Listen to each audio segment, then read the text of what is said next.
In a couple churches on vacation, and I think you did the best for singing. I want to compliment Jerry because I was in two churches, and one of the things I like about the way Jerry handles things is that we can hear you sing, not just the people sing. You understand what I'm saying? I think there's something about it. When we sing together. We sing as we participate together. And I was so glad to hear you singing because, in a sense, it seems to me, check me out, but I think it's the only religion on the face of the earth called Christianity that says, let's sing. Think about it. I'll take your Bibles or your devices, whatever that is, and go to Esther chapter 1. Esther chapter 1. We're in a series of messages dealing with Old Testament characters, and we're learning practical advice, practical lessons from them. The title of today's lesson is simply this: Born for Such a Time as This. And you say, I know who said that. That was Mordecai. I know he said it to Esther. It was a time in which it was going to be possibly a great Holocaust of the Jews all across Persia. And he speaks up to Esther and he says, born for such a time as this. I'd like to change that because we're talking about lessons from Old Testament characters. So let me add this phrase as we make the title complete. You were born for such a time as this. Hopefully, by the time we're done with this message, the Spirit of God is going to communicate to you something I think we all wrestle with. And I think what we wrestle with is that idea of struggling with our identity or the value of our life. We see ourselves as so insignificant, so unimportant. We basically up in the morning to go to work, to earn some money, to come home, to pay some bills, to go to bed, to get up in the morning, to go to work, to earn some money, to pay some bills. And it just frankly is a cycle that does not give us lasting results of happiness. So what we see is, what am I here for? Why am I here for? And we're going to talk about that. Now let's start with this. Though I know you're in Esther, I want you to think with me on the screen to that of Jeremiah. God, speaking to Jeremiah in the first chapter, the 5th verse, said, I knew you before I formed you. Stop on that thought. I knew you. What he's saying to Jeremiah, he's saying to you. Can you put your name in there? I knew you. The you is you before I formed you. He goes on. In your mother's womb, before you were born, I set you apart. Now, I wonder if there's some of you that got up this morning with that kind of concept. You know one thing is certain. God made you. He formed you. He formed you perfectly. Everything about you is perfectly. And he, in the same sense, set you apart. Now, that means purpose. That means vision. That means reason for living. That means getting out of bed with a reason for getting out of bed. And I think sometimes we've got to go back to the very basics of recognizing God formed you. He set you aside. Now let me just add this. As I think about Jeremiah, I have already founded the fact that he has been formed by God. I back this up by Gideon. God comes to Gideon, and Gideon says, who am I? I am the least of my family. God says, you qualify. We also see this with David, the forgotten son out with the sheep. When Samuel came to find the king, David's dad brought in all the other boys but forgot David. Until Samuel said, do you have any more? The forgotten boy that became king. And then we have Esther. Now, what I want you to understand is, I'm not just using Esther to give you the reason for your existence, but I want to take you to the book of Psalms. So listen carefully as I read. And it goes something like this. For you created, God, you created my innermost being. You knitted me together in my mother's womb. I praise you because I am fearfully and wonderfully made. Your works are wonderful. I know that full well. My frame, listen carefully, your body was not hidden from you when I made you in the secret place. When I when I was when I was woven together in the depths of the earth. Now listen to this. This is off the page of importance. Your eyes saw my unformed body. Now listen.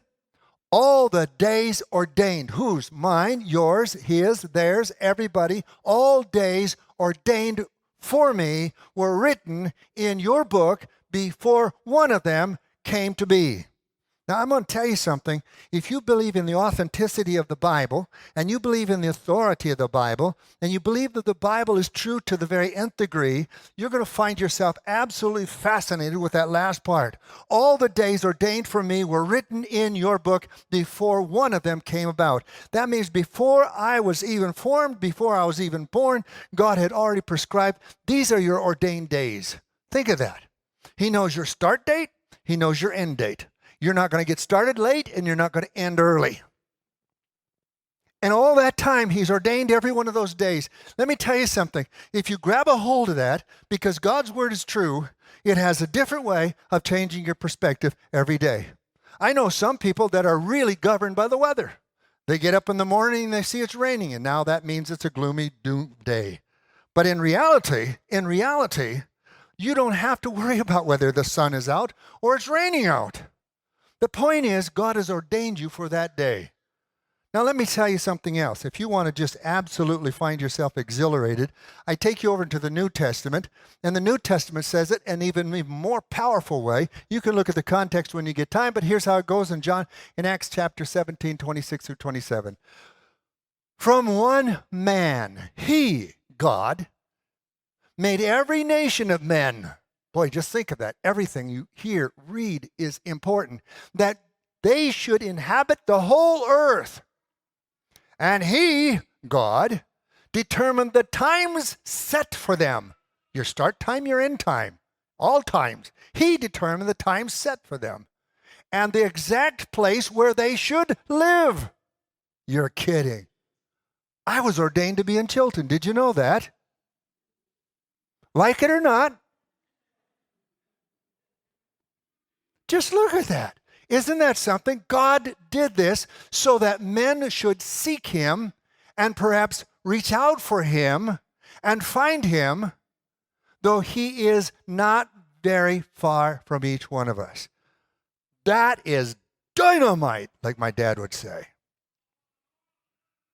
That gives you reason to get up. That gives you reason to go about life. That gives you reason to understand that whatever is in my day, whatever is in my moment, I'm okay with it because God ordained me for this day, this time, this place to do his will like no one else in all the universe can do. What do you think of that? Now you say, that's not Esther. Yes, it is. Let's go to Esther because I want you to get the background, the context of this, because the context is simply this, a holocaustic edict for all Jews to take place on one day before the year's end. Now think about this. We've come through chapters 1 and 2 and 3. In those chapters, there was an edict that was manipulated by Haman and got the consent of the king, and the king gave his ring of consent to it. This passive king didn't even write it. Haman wrote it.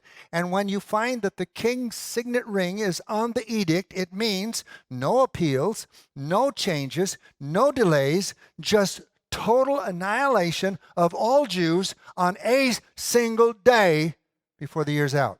Now, I want you to know the rest of this. This came out on the 13th day of the first month. It went out to all the provinces of Persia. It said that on the 13th day of the last month of their year, this is going to take place. So on the 13th day of the first month, they get the message, and the message is basically saying, if you're a Jew, all your neighbors, all your friends, all those that are not your relatives are scheduled to die on one day by all those people that you call your neighbors, your friends, the Gentile world. Now, if you don't think that's a bummer, you're going to find that's the context that we come into this next chapter. Now, I was reading and I came across this guy's outline and I thought it was very good, so I thought I'd take it.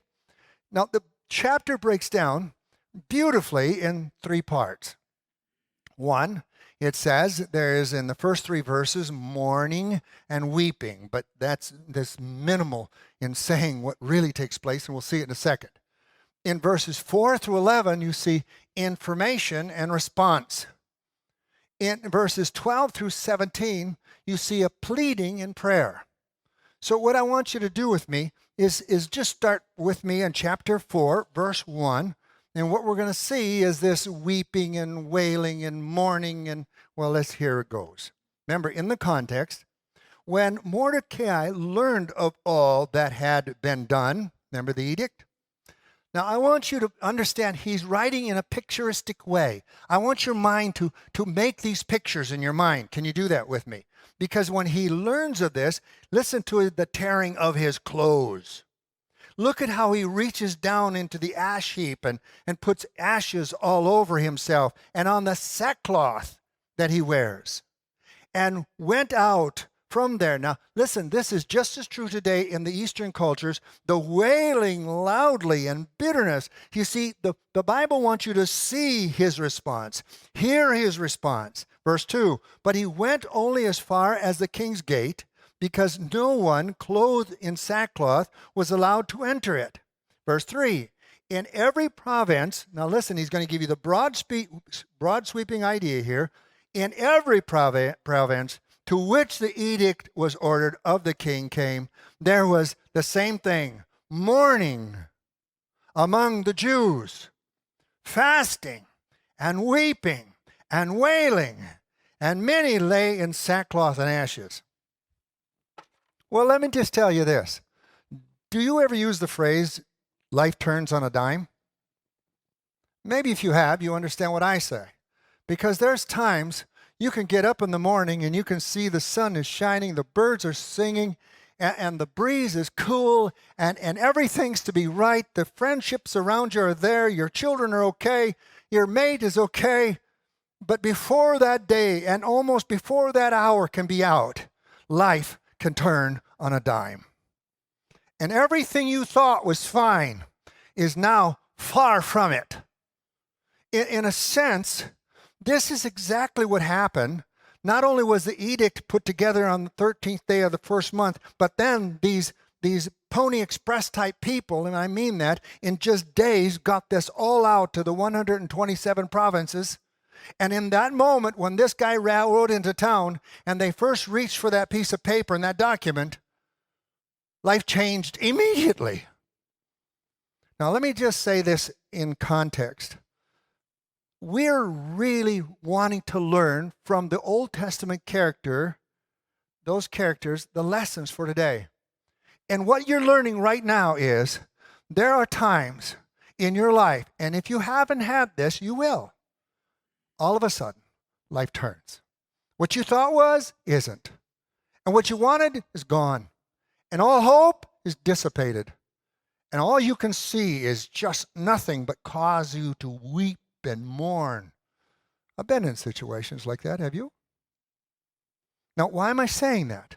Because we're learning from Old Testament characters. All right, so what do I see? I see sackcloth and ashes. And the question I ask is simply this: what is the meaning of sackcloth and ashes? And this is what I find, just so you could know this. Sackcloth and ashes were used in Old Testament times as a heartfelt symbol of humiliation and mourning. So in other words, if you're really, really, really mourning, this is what you look like. Someone wants to show his sorrowful heart would oftentimes wear sackcloth, sit in a pile of ashes, and put ashes on their head. You see, sackcloth was a coarse material was usually made from dark goat hair or camel hair, I found out, making it quite uncomfortable against the skin to wear. And sometimes they wore it over their clothes, which is just as uncomfortable. The ashes signified complete ruin. All right? That makes sense.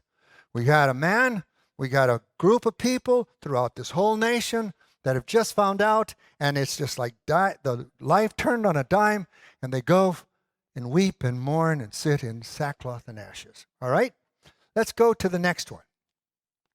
In the next one, I want you to know that we're going to be talking more about, well, let's just pick it up. Verse 4. Verse 4. When Esther's maids and eunuchs came to and told her about Mordecai, remember he's at the gates in sackcloth and ashes, she was greatly disturbed. She hadn't heard any of this. She had no idea of it. She sent clothes to him to put on instead of the sackcloth, but he would not accept them. Then Esther summoned Hathach, one of the king's eunuchs assigned to her, and ordered him to find out what was troubling Mordecai and why. You see the picture? So Hathach went out to Mordecai, who is now in the city square, in front of the king's gate. Mordecai, now this is important. Please notice, please hear me now. When we go through drama, when we go through difficulties, we have a temptation to exaggerate our trials. Say yes. Say yes. Say yes louder. Yes, louder. But we do, don't we? We want people to see it from our side. We want them to understand we're the victims. We want this to be understood and we exaggerate. Now, here's what you want to see from Mordecai. Verse 7. Mordecai told him everything that happened to him, including the exact amount of money, that's 375 tons of silver, the exact amount of money that Haman had promised to pay into the royal treasury for the destruction of the Jews. He, Mordecai, also gave him a copy of the text of the edict for their annihilation, which had been published in Susa, to show to Esther and explain it to her. And he told him to urge her. Listen now.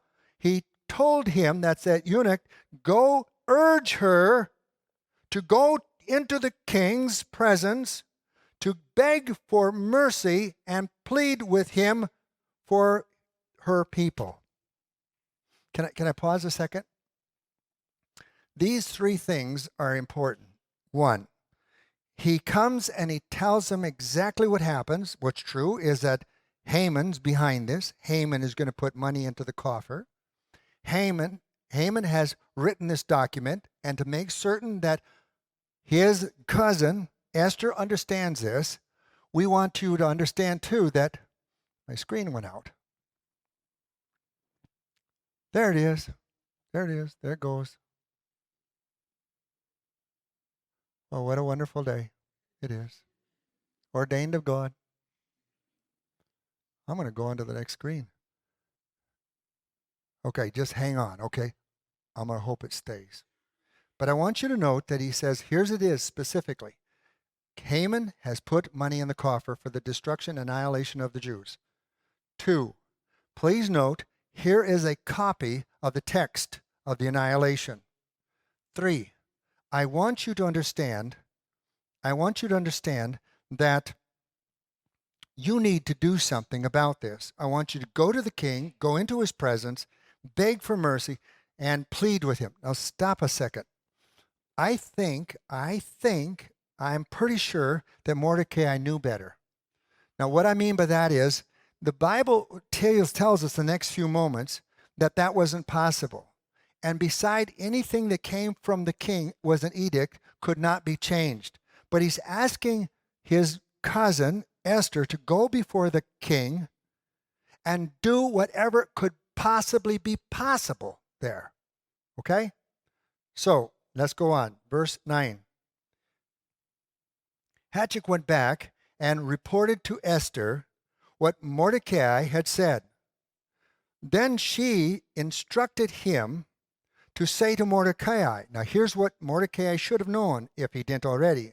All the king's officials and the people of the royal province know that for a man or a woman who appears in the king's inner court without being summoned by the king will be put to death. The only exception to this is for the king to extend a gold scepter to them and spare their life. And then she adds this. Look at 30 days I have not been in his presence. In other words, we haven't been best of friends. We haven't been together. You're asking me to do what? And do you understand what's going to take place? Okay. I don't know what's going on, but here we go. What I want you to see, is this. When you read this information and you read this in its context, what you want to remind yourself of is when you find yourself in a very hard, difficult task, I want you to remind yourself, be real careful to say what is true, not exaggerating the point, but what is true. I want you to understand that what he did is he's saying, I don't know exactly what to do, but here's what I'm going to suggest. You need to go before the king. Okay? All right. She comes back and says, I can't do that. All right? Now, let's go to number 4. I shouldn't say 4, I should say 12. I wish I could get this to work. It's so much easier for me. But then again, here we go. How many have the worksheets, papers? Well, at least you can follow there. Okay. What I want you to see then is we come to the third part, is pleading and prayer, and we start with verse 12.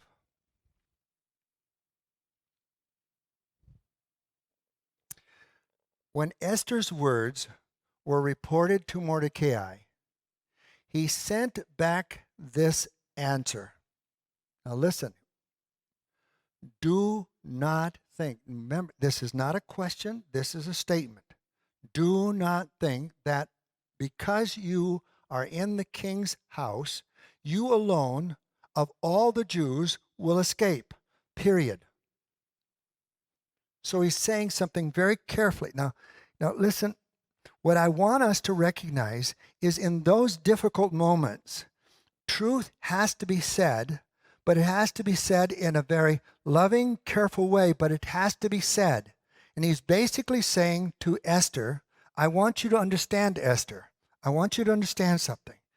Just because you're in that place of being the queen in the palace, don't you think that you will escape this? Now notice what he says after that, verse 14. For if you remain silent at this time, relief and deliverance for the Jews will arise from another place.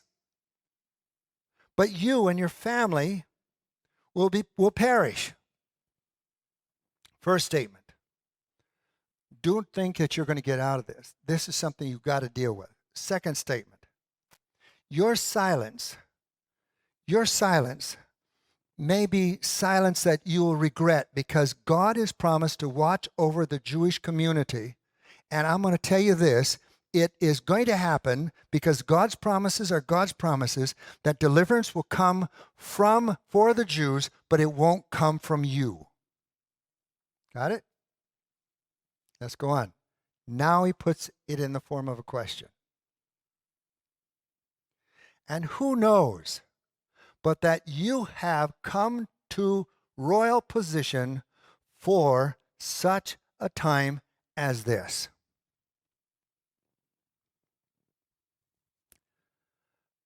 I've oftentimes thought of that because if you're seeing what's taking place and then transcribe it down into your life, don't look at your own life as a yawn. Don't look at it as if, well, it's just another day. But understand, even as it's being pointed out with Esther, that Esther is being told, listen, Esther, you need to do something. Because it's very possible is very possible. For this time, at this moment, with you being in this position, God has ordained your path to do something miraculously. Now, if you don't step up,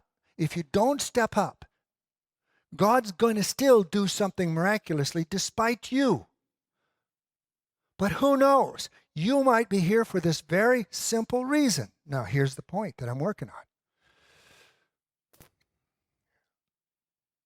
I think in our daily struggles, we basically say, as we get out of bed, oh, yawn, another day. Bummers. We think about more what we could have slept a little longer, or what we don't want to do, or what we wish we could do. When in reality, we need to understand that every day has been ordained for you by God, and you are situated, you are located, you are formed, you are shaped, you're set apart for something today. When you get up with that kind of attitude, you have a whole different approach to life. Now, I know you have things that you have to do, and more than likely you have a list to be accomplished. But there has to be another engagement inside your life that says, yes, I know I have to go to work, or yes, I have to go to school, or yes, this, or yes, or that, or that. But the point is, Lord, today, I'm here specifically for some reason. I want you to help me to be sensitive and responsive to that situation. Because for such a time as this, you were formed, you were birthed, you were set aside. What would happen if a church, what would happen if just you and I, what would happen if we came to this realization? We're not just simply to get up to do a job or to sit up and get the lawn mowed, but we're here for something far more. And we keep looking for it. And we don't want somebody else to do it. We want to be the people to do it. I was encouraged with some things I read from Swindoll. He said, in a world of more than 5 billion people, it is easy to feel lost among the statistics. But you are not a number. You are unique. We know that from Psalm 119. There is not one like you in all the world, even though you may feel insignificant from time to time. Your life matters. You are here to experience a deep relationship with God. Now, I put that purposely like that. Here's my point. I didn't want to phrase this to say, you're here to do something that I know you are to do. I do know that. But we're not here to do a list. We're here to have a relationship with God. And in that relationship with God, we will do things. Now, I don't know what yours might be. I know for me, these last weeks, we were on vacation. The relationships with my children was absolutely exquisite. We worked on more things that I could imagine. We were people that recognized that we're about God. I recognize as I come home, my responsibility is to my mom and my dad in the situation that they're in. But whatever it is, I'm looking for that today for which God has created me. But it's not because I have to do it. It's because in doing it, my relationship with God is enhanced. It's enriched. It's something that's far more than I've ever wanted before. Are we on the same page? What I want to do right now, stop and have communion. And what I want you to do in these next few moments as the elders and the ushers and the servers come, I want us to take the communion. It's double cupped again, but now listen. I want us to take the first cup with just the bread and hold it for a few moments. Then I want to take and have a song that's called The Potter Knows the Clay. And I want you to realize how important this is, that you would say this has been written just for you. As you would say, this song was written just for you. When we're done listening to that song, we're going to just stop and pray. Then we're going to move to the next element of the cup with the juice in it. And I'm going to have another song. It's almost like a commissioning song. And I want you to realize this. When we take that, we're recognizing that we're here for a purpose. So let's do this together.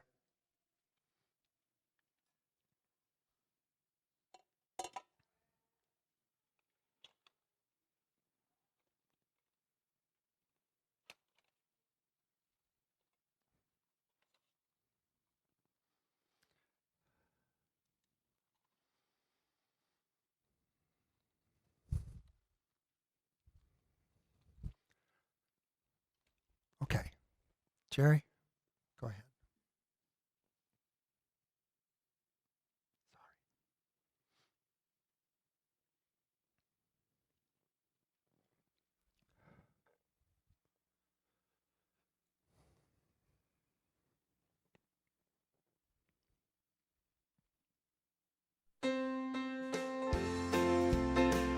I think that's the second song, isn't it?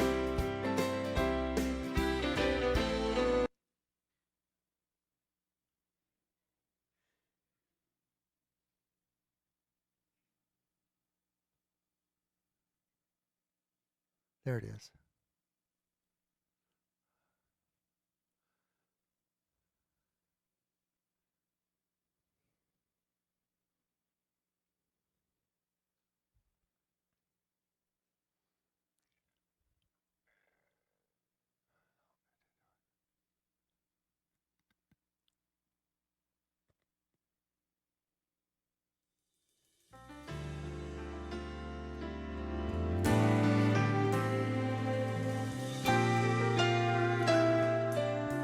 I know you're going through the fire. It's getting hard to stand the heat, but even harder is the wondering, is God's hand still on me? It's lonely in the flames when you're counting days of pain, but the potter knows the clay, how much pressure it can take, how many times around the wheel, till there's submission to his will. He's planned a beautiful design, but it'll take some fire and time. It's gonna be okay, 'cause the potter knows the clay. Friend, I just came through that fire not too very long ago, and looking back I can't see why, and that my God was in control. But on the hottest days I cry, oh Lord, isn't it about time? But the potter knows the clay, how much pressure it can take, how many times around the wheel, till there's submission to his will. He's planned a beautiful design, but it'll take some fire and time. It's gonna be okay, 'cause the potter knows the clay. He's planned a beautiful design, but it'll take some fire and time. It's gonna be okay, 'cause the potter, he knows the clay.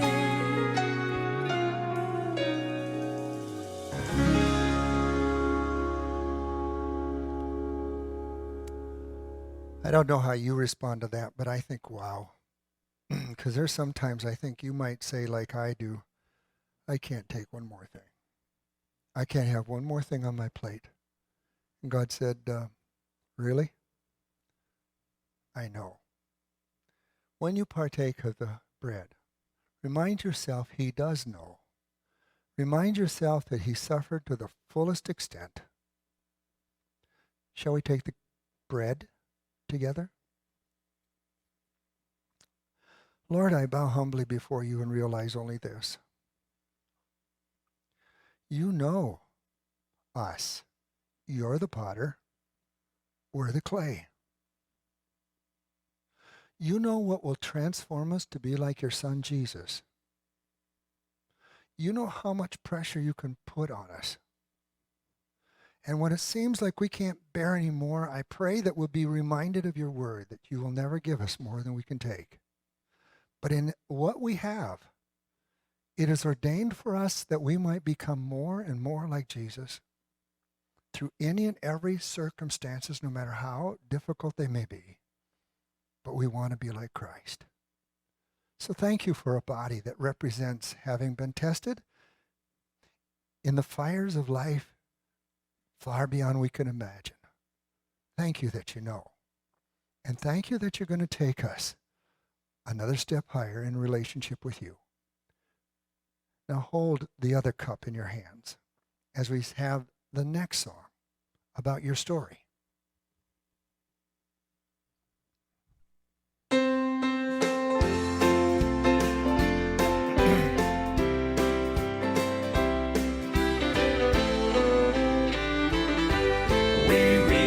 Bible of a man named Paul, Peter and John, good disciples all. We see their stories in the holy pages, faithful and true through the endless ages. I want to have a testimony too, like Moses and Daniel and Elijah do. I want to stay the course like the men of old, when the story of my life is told. When the story of my life is told, when the past and the future unfold.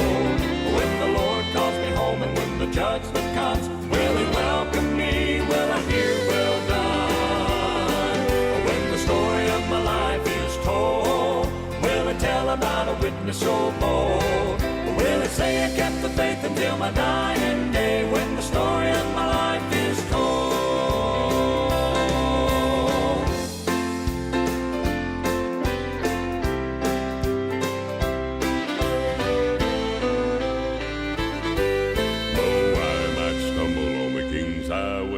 Jesus will hear every time I pray. He'll pick me up and make me that much stronger. Help me walk just a little bit longer. I want to live my life and testify that whatever I need, Jesus will supply. I want my life to show I met my goal when the story of my life is told. When the story of my life is told. When the past and the future unfold. When the Lord calls me home and when the judgment comes, will he welcome me? Will I hear well done? When the story of my life is told, will it tell about a witness so bold? Will it say I kept the faith until my dying day? When the story of my life is told, when the story of my life is told, when the past and the future unfold, when the Lord calls me home and when the judgment comes, will he welcome me? Will I hear well done?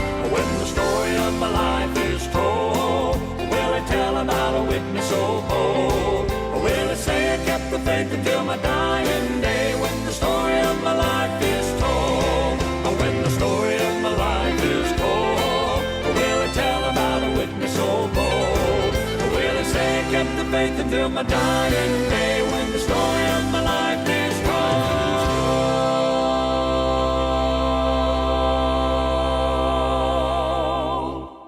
Let's take the cup together, shall we? Oh God and Heavenly Father, we recognize one thing. Because of the death, burial, and the resurrection, we have complete and total victory in what you have done for us. We partake of the cup because we realize that we do not have to live defeated lives. There is no addiction that's strong enough to hold us away from your love and your power. There's no crisis, no critical moments in our life that would keep us from understanding, but that you are more than sufficient. You called us to a life that's immeasurable. You called us to a life that's unfathomable. You called us to a life that is like your son Jesus.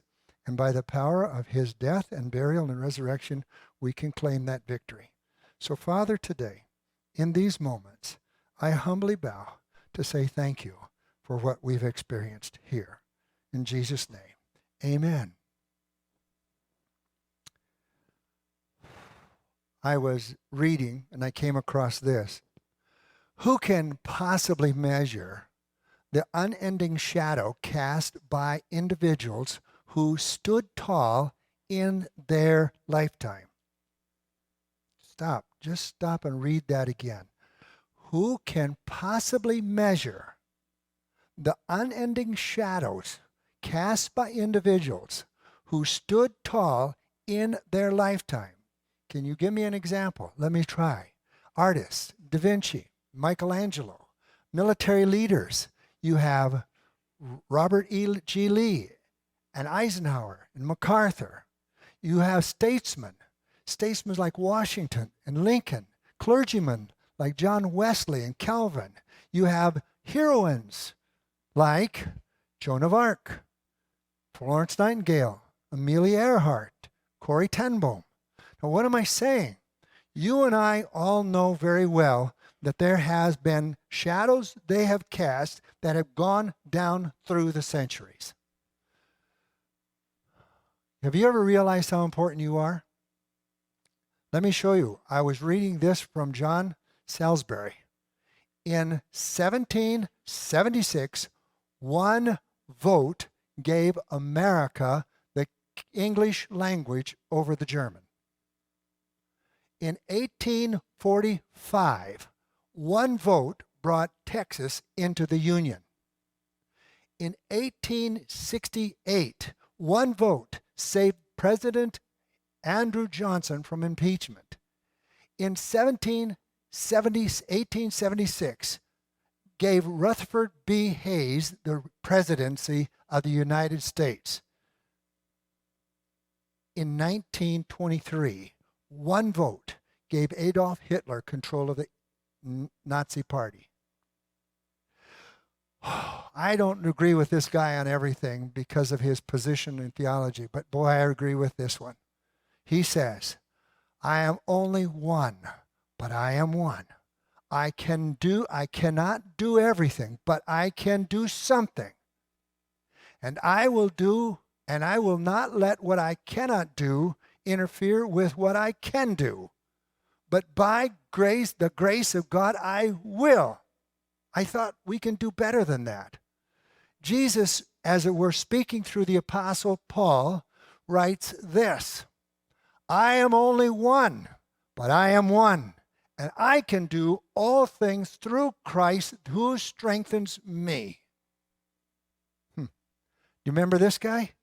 It was at the hilt of the World War II, and it looked like Nazis had England in the stranglehold. He said this, let us therefore brace ourselves to our duties, and so bear ourselves that if the British Empire and its Commonwealth lasts for 1,000 years, men will still say this was their finest hour. I think we can do better. Let us therefore brace ourselves as disciples of Jesus Christ to our duty of his gospel and bear ourselves that Jesus would say of each of us, these days were the finest days in Christendom. Do you think that could be possible? Do you think that could be possible? Why not? If you realize who you are, who made you, who formed you, who created you, who birthed you, who set you aside, who filled you with his Spirit, why not? Finishing. The king chose Esther to be queen on the basis of her beauty. God chose her on the basis of her character, which arose to the occasion as a heroic resolved, I If I perish, I perish. And she went from fear to faith, reluctance to resolve, selfishness to selflessness. I am thoroughly convinced, if I, as your pastor, and if you, as the elders of the church, and the deacons of the church, and the deaconess of the church, and the ministry leaders of the church, would grab a hold of this along with the people of the church, there would be such a marked difference in our lives. I was just doing some looking. I looked through some of those who have gone through the church. Many of them I don't even have pictures of, so they can't be up there. But all of these individuals have left a story. You probably know some of them. You probably know their story. Someday, my picture will be up there. Your picture will be up there. What will your story be? Would you bear with me one more time to sing this song again about your story? As you look at them, think about, what will my story be? Listen.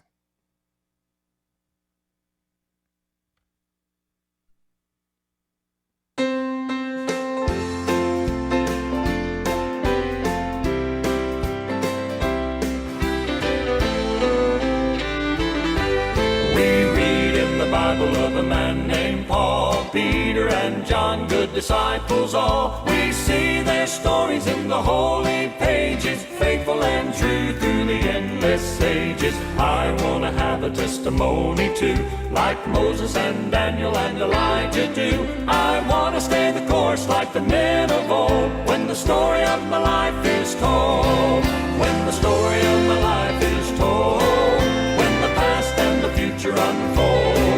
When the Lord calls me home and when the judgment comes, will He welcome me? Will I hear, well done? When the story of my life is told, will it tell about a witness so bold? Will it say I kept the faith until my dying day? When the story of my life is told.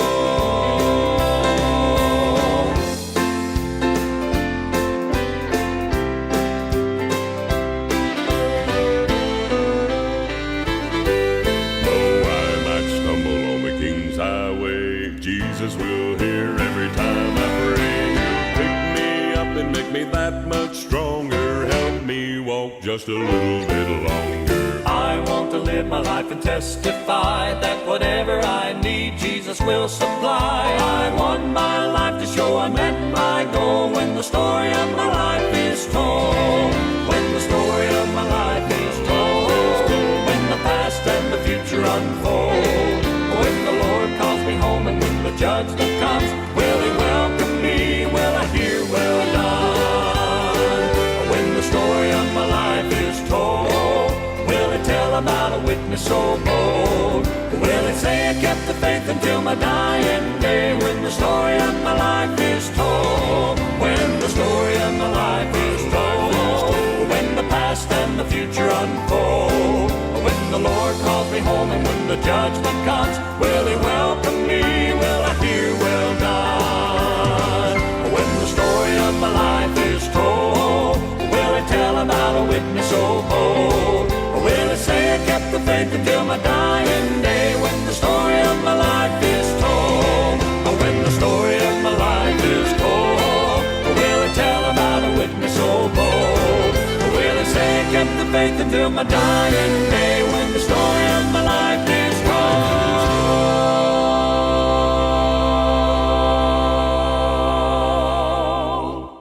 Okay. We're about ready to write another story, aren't we? You ready? I want you to go out understanding this very simply, very simply. You're created by God. You're uniquely created by God. You were fashioned by God. Everything about you is right and is perfect. He knew of you before you were formed. And when you were born, He set you aside. He then sent His Son to bring you new life and His Spirit to do that which is exponentially more. It's time to write a new story. Would you stand with me and pray?